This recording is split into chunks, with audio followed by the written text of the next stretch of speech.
approaching hull crush depth, sir.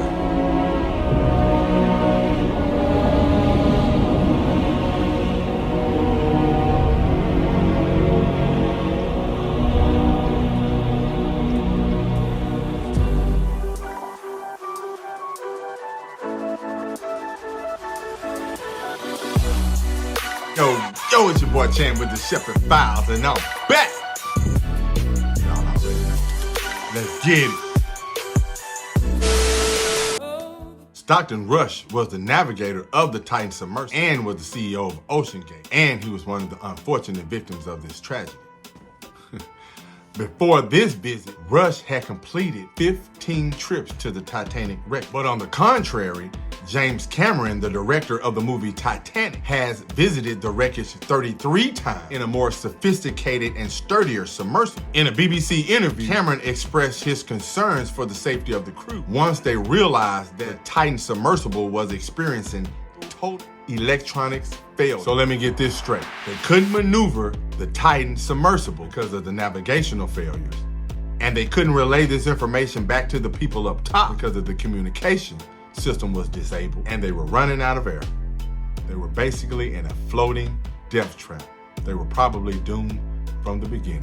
About 40 hours of breathable air left based on that initial report. Again, that was just the initial report based on 96 hours. Since Sunday, the Coast Guard has coordinated search efforts with the U.S. and Canadian Coast Guard, Air National Guard aircraft, and the Polar Prince, which have searched a combined 7,600 square miles, an area larger than the state of Connecticut. To date, those search efforts have not yielded any results. Along with British billionaire and owner of Action Aviation Hamish Harding, prominent Pakistani businessman Shahzada Dawood and his son Sulman, and French diver Paul Henry Nargeolet, known by some as Mr. Titanic.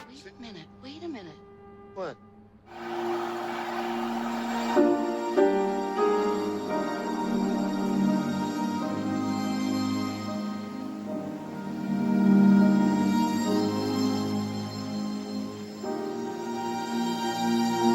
Allegedly, supposedly, hypothetically, some in the submersible community feels like this tragedy could have been prevented if OceanGate wouldn't have been cutting so many corners. People also believe that the Titan would not have passed inspection and that OceanGate would not have been certified for the trip in the first place to receive that 1 million plus that they were going to receive for all of the victims that were aboard the Titan on that day. James Cameron also stated that from the trajectory of the debris field, that it appears that the Titan submersible was exactly below the place where it was launched from. It was experiencing problems from the very beginning. And what's eerie to me is that Suleiman Dawood's aunt in an interview stated that before the trip, he told her that he was terrified to go on this trip. And that was his intuition telling him not to go, but he went anyway.